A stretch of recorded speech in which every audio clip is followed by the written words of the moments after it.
What is going on, everybody? Welcome to our very first CADSA Community Call and Career Readiness. My name is Darius Livingston, co-director of professional development. Again, we are just here to really emphasize, amplify, and try to expose as many student athletes to post-careers after college life as well. Just a quick bio. My name is Darius Livingston again, acquisitions and development associate at Catalyst Housing Group. So a little biased towards the real estate sector, but where else would you rather start? Today, I have with me Josh Childress, CEO, co-founder at Landsprie Group. Josh, we are really grateful for your time and talent today. Super dope story. Can't wait to get into it. And as you know, our dear friend Cedric Bobo, I like to start off how he intros his calls, man. You can kind of start off second grade, third grade, high school prom, right? Wherever you see most fit, as a very high level introduction to yourself. And then we'll kind of get into some nuts and bolts about how you came to be. No doubt. Well, appreciate you. I appreciate the team, what you guys are doing. I think it's a great resource and something that I wish I had, as a collegiate athlete coming out, just some direction, some guidance, ways to kind of help me figure out what I wanted to do and hear from people who have gone through the process, understand the grind, and that would have been fantastic. So keep up the good work, and super proud of you guys for that. Background on myself: born and raised in Compton, California. From there, I went to Stanford, where I spent 3 years. Stanford was a little bit of a culture shock.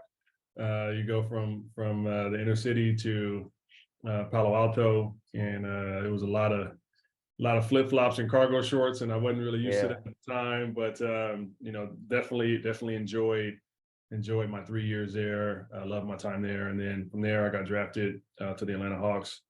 Spent 15 years playing professional basketball, and over that time frame, I traveled the world, saw a bunch of different people, places, just had a fantastic career. And, I'd invested in real estate along that journey.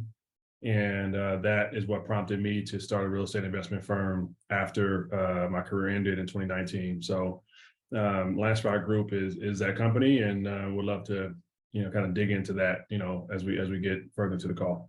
100%. And given our audience is primarily directed towards African diaspora student athletes, fascinating to have you actually go from college to a professional team and then transition into real estate. But I do want to touch on something you mentioned quickly. You said you invested in real estate along the way. And I think we've kind of seen countless time and time again, some articles about how professional athletes, right, they kind of phase out their money really, really quick, right? So did you have any sort of initial thought process of, hey, this is going to be me? Did you partake in any, classes that the NBA Players Association might have offered? How'd you kind of think about, hey, I kind of made it, but I want to take care of my money. I don't want to, end up on where is he now, right? So how'd you kind of approach that thought process? Yeah, that's a great question. I think, one of the misconceptions a lot of people have about professional athletes is that they just squander their money. And while that does happen, it usually happens over time, and there's a few different factors that contribute to it. You're thrust into making millions of dollars as an 18-year-old, 18 and 21-year-old, and you're automatically kind of put into a position where you're the head of your household. And that's just because you have money. It's not because you're the most intelligent, the most experienced. That's right. And so you're left trying to figure out how to navigate this newfound world on your own, but also having a group of people kind of behind you that you're trying to bring along as well. And so it's a challenging process for a lot of athletes. And I'd say the biggest thing for me was I just had these intermediate goals that I set for myself. So I wanted to save $1 million by this point, and I want to save this by this point, and you just kind of continue to grow. Sure. And along the way, I met some interesting people. I got into some interesting deals. And I was able to put myself in a position to build a real estate portfolio that I was happy with, and that I had peace with as it relates to retirement. Because that's also another thing, guys, play a little bit longer because some may have to. But I was ready to retire, and over the course of my career, I went back to Stanford in the summers. And finished my degree. My degree has nothing to do with real estate whatsoever. Not many people does, not many people. That's okay. I completed the task of getting my degree.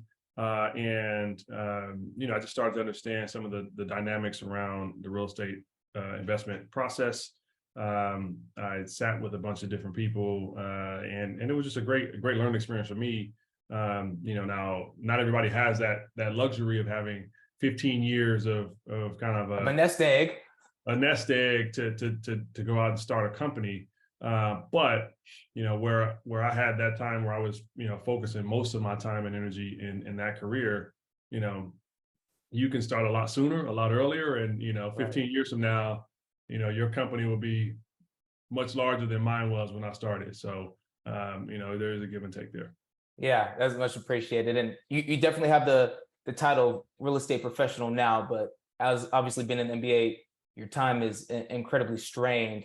Where would you say, whether that's mentor, certain education that you really leaned on during your playing career to give you the confidence to be saying, hey, because there's a lot of vehicles and instruments to accumulate and grow wealth, right? Stocks, bonds, real estate, obviously being one of them. One, what made you say, hey, real estate? And B, where was the mentorship or the confidence courses, et cetera, that really gave you the confidence to embark on that journey? Yeah, I mean, the confidence started for me way back when, and it's not as prevalent as it once was, but everybody was trying to do flips. Everybody, right? Sometimes it's still that way. Depend what material marketing and who you following. It still might be flips, but yeah, 100%. Yeah, and so that was my first few deals were flip deals, and they all had their own respective journeys, and I learned through those processes. But that kind of got me exposed. It got me exposed to kind of what real estate returns could look like. Mm-hmm. It got exposed to who was legit, who was a bad actor. I started to go to a couple conferences. I was at conventions. I was talking to people. So I immersed myself in that circle. Yeah. And that was through just being here in Orange County, where there's just a lot of real estate activity. The other piece to that is I bought 2 homes when I was 22 years old. I bought myself a home. I bought my mom a home. Yeah. Was also my first exposure in what type of market I'm in, what the resale value is, how I should be thinking about this long term, the interest rate environment, all that stuff. So it was I got started early, and then started to over the course of that first few years of my career, learn a little bit more just through doing. 100%. Would you say, was there any particular mentor or someone you kind of partnered with, look to inspire that? Or was that really just you being super curious and asking anybody and everybody who would give you the time of day? Pretty much that. Yeah. Yeah. Yeah. Go ahead. Once I get locked in on something, like I'm in, and I'm talking to everybody, and it somehow just comes up in conversation all the time. So it was just me being curious, and talking to a bunch of people. A lot of that was started, and I don't know how popular it is now. There was a website back then called Bigger Pockets. That incredibly popular now. Yeah. Okay. But that was popular then as well. And so, you're on there consuming materials, listening to these guys' podcasts, and that was also a big part of just getting me up to speed on terminology, lingo, and helping me shape what I'd be most interested in.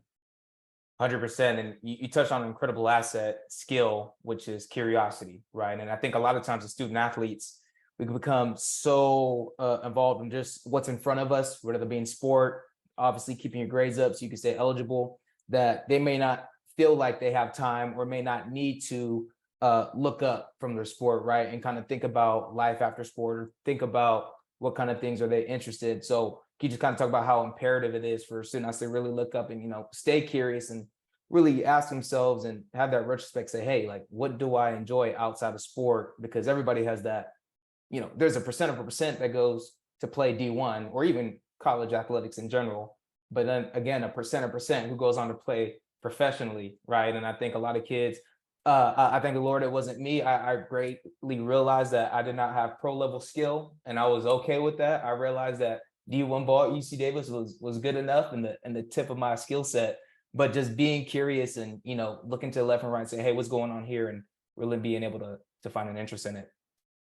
Yeah, I mean, and I'm not sure how all other universities are, but at Stanford, what we did a really good job of, and this was team wide. We would reach out to the development department, who usually handles all of the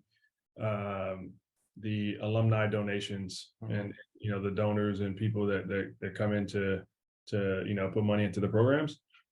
And we would get that list of people, and then we as a team or a couple of players would always try to set up like a lunch or a dinner with that person. Yeah.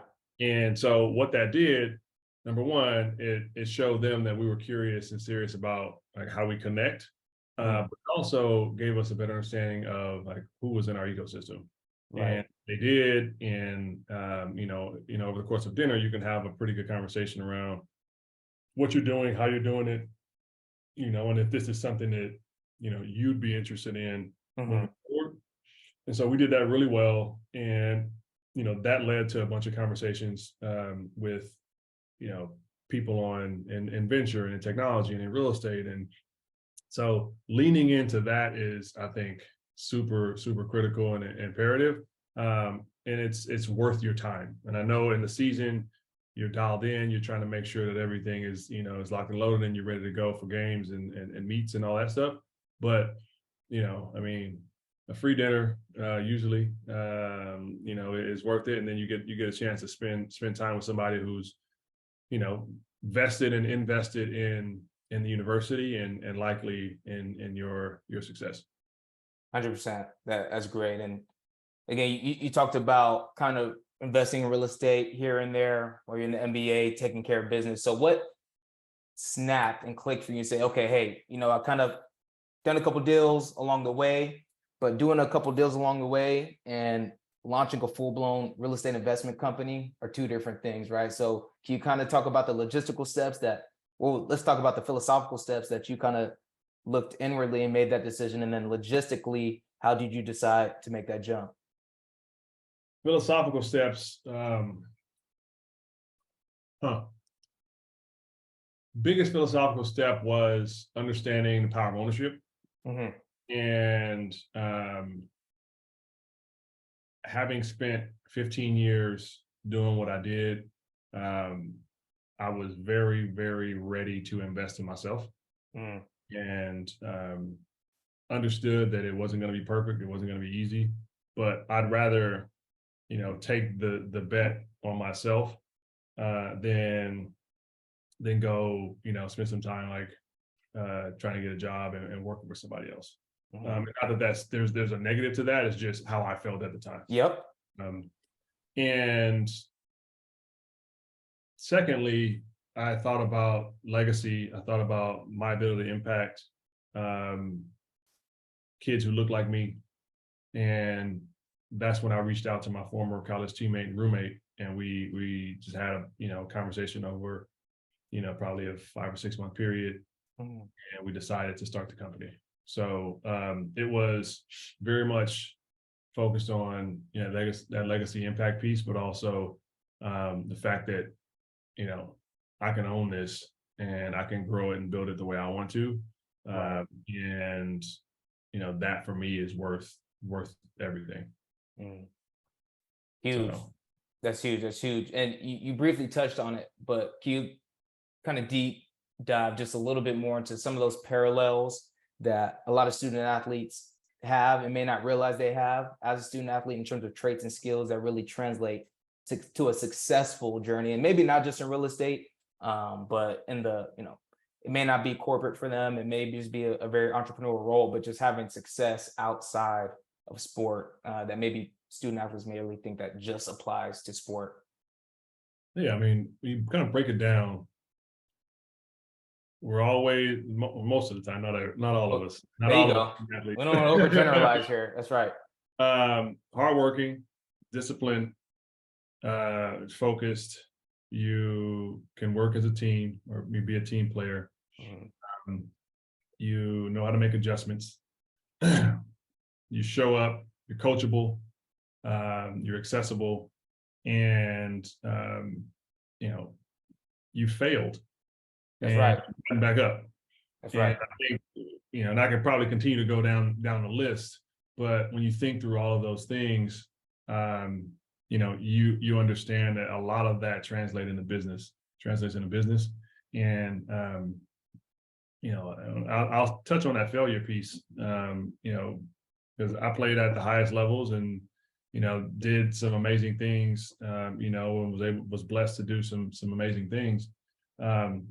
But I had ups and downs and struggles and failures and missed shots and game winners and all that jazz. And I go to start my company and I mean I had never heard no as much as my life as I'd heard when I started to raise capital. Right. And it was the lessons that I learned as an athlete that helped me continue to kind of get through that. And I started to get mad, and it became like a competition, right? I was like, yeah, sure. you're not gonna beat me. That's right.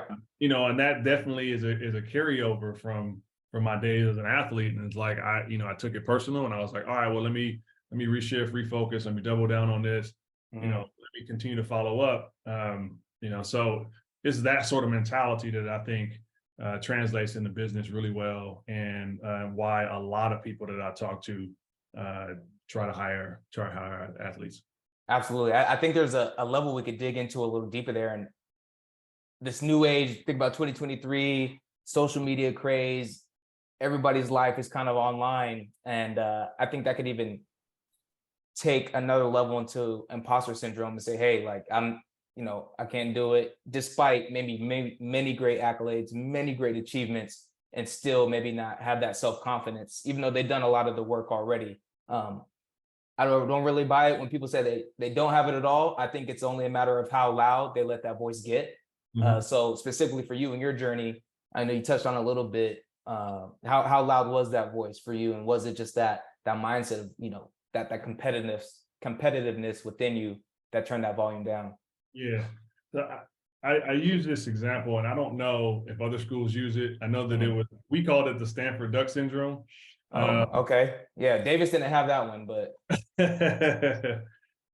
but you take a nice walk, you walk by a body of water, and you see ducks just sitting there just chilling, just floating across the water like nothing is going on, and you look underwater and they're paddling like crazy, trying to make sure they stay afloat. And I take that view to everybody. I mean, everybody has something going on, something that they're working through, some sort of lack of confidence in some area, or overcompensation in another area, or what have you. Like, everybody has something going on. And so I went into the meetings, into capital raising, into everything, like just understanding that. And that made me for a second. Okay, there it goes. Sorry, I blamed you, and it was me. It was my connection, not your connection. But I got the gist of it. I got the gist. Yeah, it's not the. I don't think we had many. We had a couple ducks in Davis, so I might steal it because alliteration plays. The Davis Duck syndrome. That sounds a little better. That alliteration. Awesome. I kind of want to switch gears just a little bit to talk a little more about your company and Landspire. Just thinking about back to the genesis of the company, what you guys are focused on.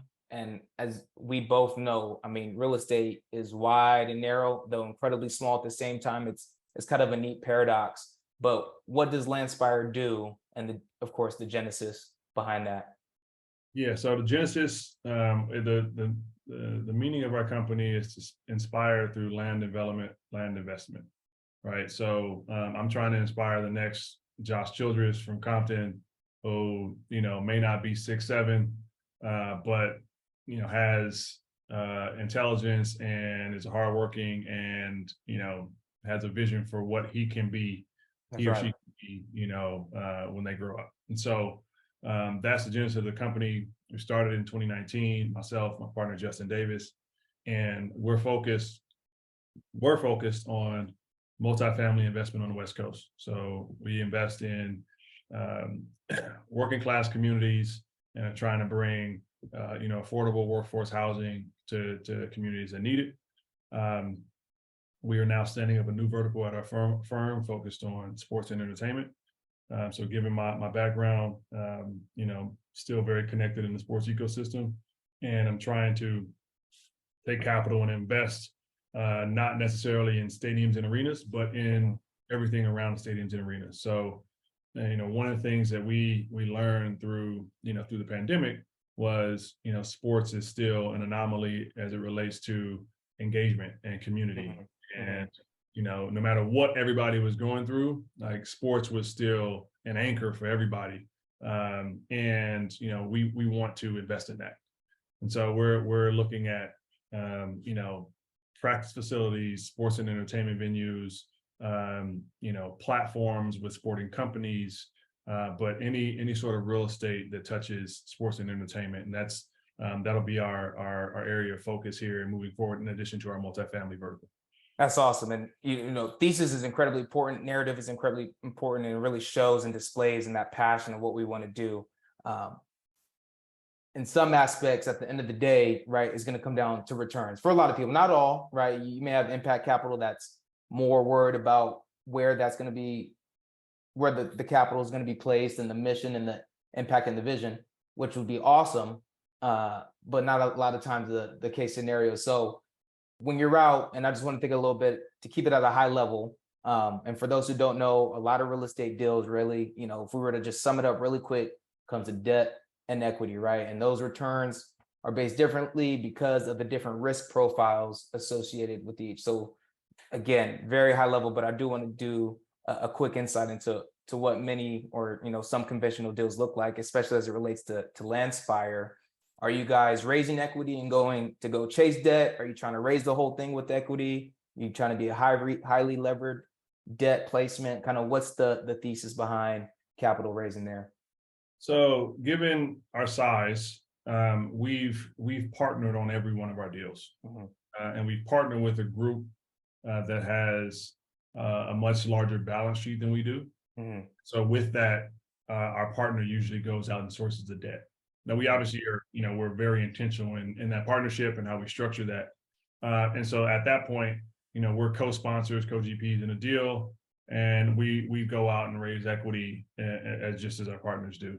As it relates to return profiles, I mean, one of the things that I learned in dealing and spending two years at a private equity firm is just kind of you get access to data, and you start to understand kind of return profiles, return metrics, and who's in the top quartile, and kind of where the ladder kind of goes from there. And you start to understand that you don't need to hit home runs to be, in that top quartile. That's right. You need consistency, you need solid returns, you need to do what you say you're going to do. So that shifted my mindset around, the real estate space and just the investment space in general, because it's easy to go out and try and suggest that you're going to, hit a 30 IRR or a 40 IRR, and you're going to do all these great things. But at the end of the day, people want safety, surety, security, and certainty on their invested capital. And that's how we approach investing. So we invest in, strong markets that are experiencing, growth. I mean, all this. Yeah. Markets that experience student athletes may not know those. So, we got migration. I mean, demographic shift, all those things to make sure that we're putting ourselves in the best position to get these properties occupied as quickly as possible at the highest rent possible. That's right.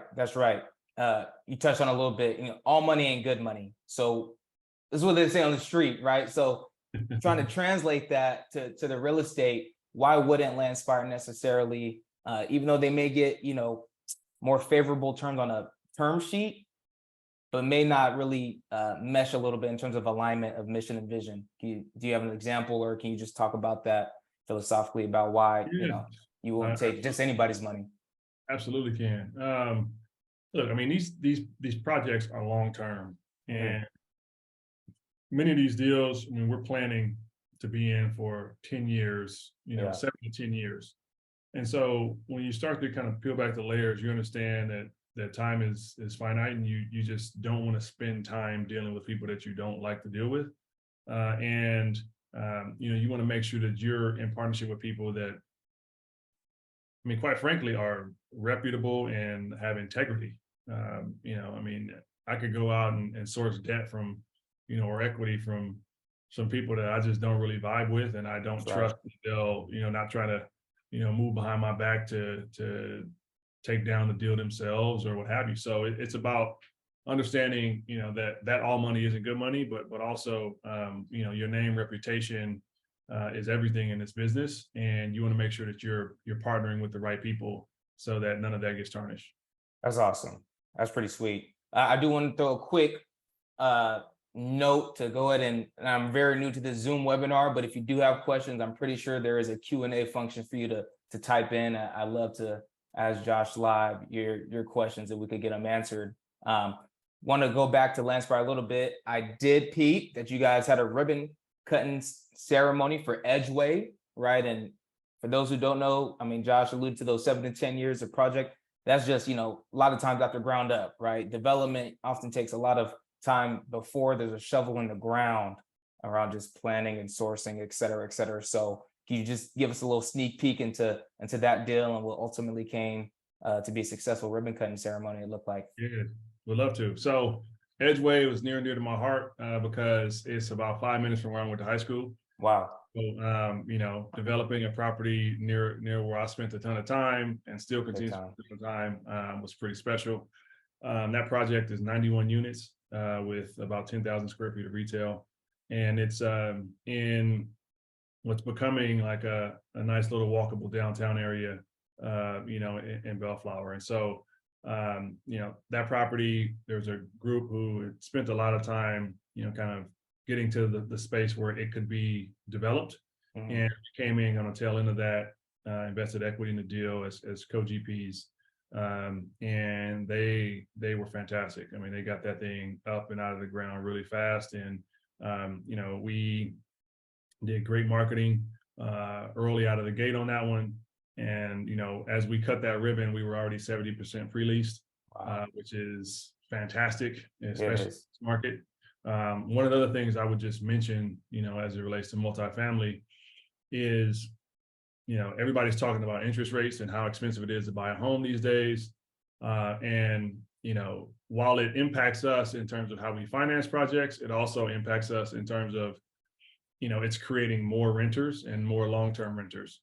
And, when you kind of peel back the layers on that, multifamily is still a very strong asset class, and we're trying to make sure we're positioned in the right markets that are experiencing that job growth and that demographic growth as well. But Edgeway is exciting, and we have 2 more coming online, probably over the next 6 months, which is also exciting for us.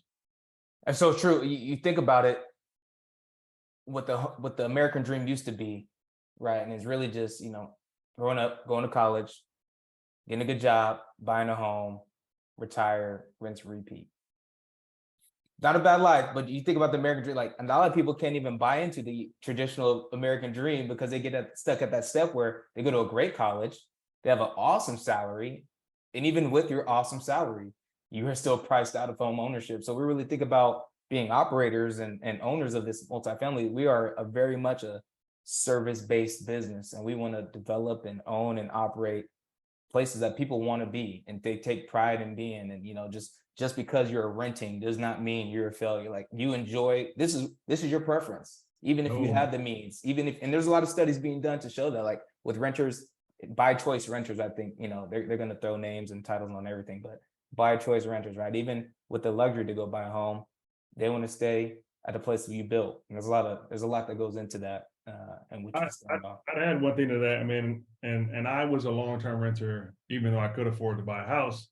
And that was mainly just because I was on the road so much and traveling and all that stuff. But now that I own a house, everything that gets broken is mine, Right. right? Like, Your bill. my You're not bill. calling maintenance. And and landscaping is my bill. And if one of the water pipes bursts, that's my bill. And so we start to kind of think through it. There is definitely value in owning a home, and my home has appreciated over the last few years, and that's been fantastic. But you start getting nickel and dime with expenses that you weren't used to. That's right. Maybe I should go back to getting this to renting this spot. That's right. That's right. So there's pros and cons, and I'm sure there's a laundry list of both. But there is nothing wrong with being a renter, and many people are renting longer and being renters by choice because they don't have to deal with all the extra added components of home ownership. That's great. No, so true, so true. I do want to realize that it is Monday afternoon. I've seen some people jump on and jump off, so we do want to close out here pretty soon. I have some rapid fire concluding questions for you, and then we're going to go ahead and close out on some advice to student athletes looking to make the jump. Real estate niche, obviously slightly biased, but to the professional setting as well. Does that sound all right? Cool.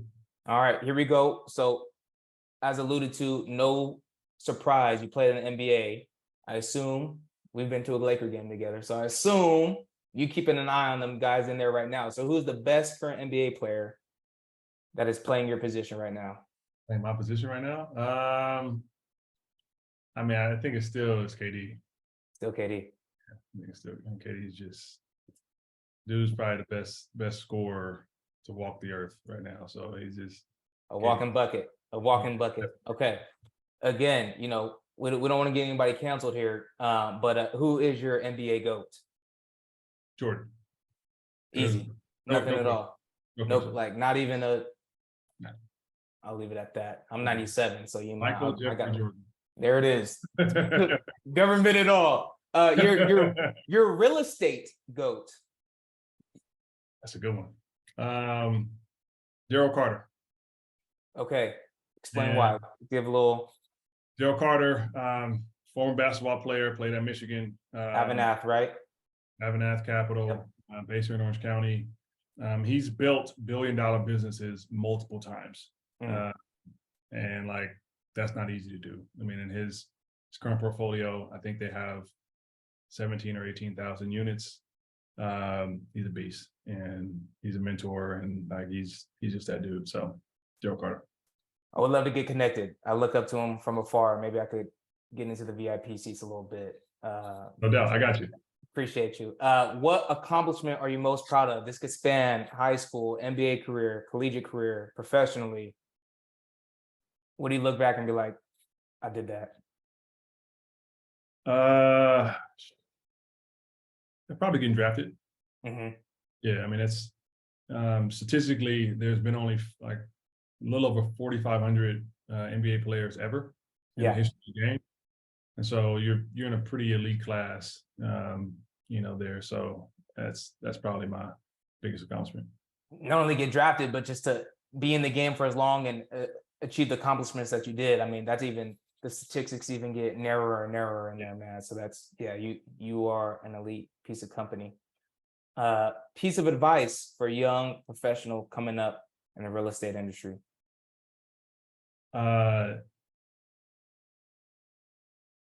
Reach out to people. Be afraid. Don't be worried about rejection. Don't be worried about not getting a message back. Reach out to people. There's more people than you think that want to help you and that want to, at the very minimum, put you in position to succeed. It's just about making that first step and reaching out to people. So that, be ambitious, but be proactive in how you approach and reach out to people.